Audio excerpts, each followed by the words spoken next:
Hello guys, सबको राम राम, प्यार भरा नमस्कार, प्रणाम। मेरे यूट्यूब चैनल में आप सभी का स्वागत है। सो गाइस, मैं गाने जा रहे हैं, बहुत ही प्यारा नाच गीत है।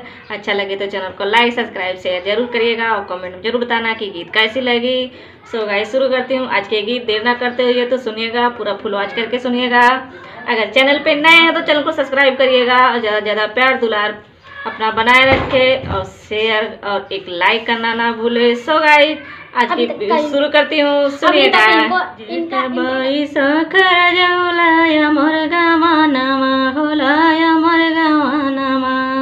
अपना हाथों सुतई राजा खेत खारिहानामा, अपना हाथों सुतई राजा खेत खारिहानामा।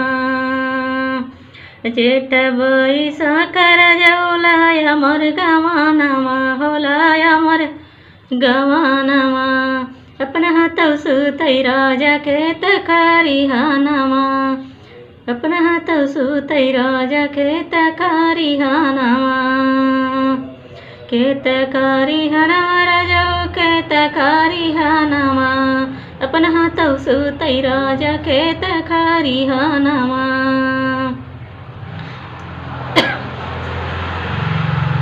एक दिन बहलौ तू सासु पानी के बहानामा, एक दिन बहलौ तू सासु पानी के बहानामा।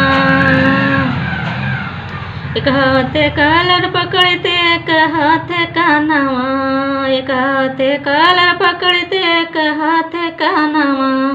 अरे चाटर चाटर मारे लगी सासु के समानामा, अरे चाटर चाटर मारे लागी सासु के समानामा। कदी न बहलौ तू सासु पानी के बहानावा, हो पानी के बहानावा। एक हाथे कॉलर पकड़ते एक हाथे कानावा। चाटर चाटर मारे लागी सासु के समानावा, चाटर चाटर मारे लागी सासु के समानावा। जेठ बैसाखर जौलाय मोर गवानामा, होलाय मोर गवानामा।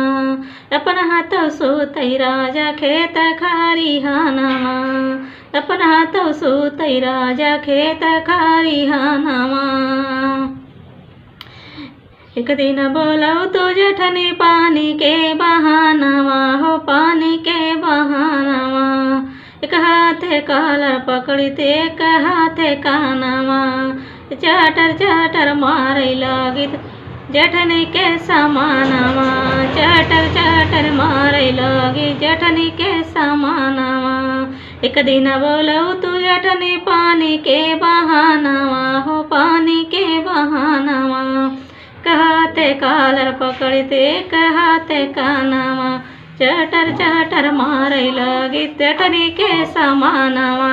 जेठ बैसाखर जौलाय मोर गवानामा, होलाय मोर गवानामा। अपना हाथों सुतई राजा खेत खारिहानामा, अपना हाथों सुतई राजा खेत खारिहानामा। जेठ बैसाखर जौलाय मोर गवानामा, होलाय मोर गवानामा। अपना हाथों सुतई राजा खेत खारिहानामा। एक दिन बोलौ तो नंदौ पानी के बहानावा, हो पानी के बहानावा।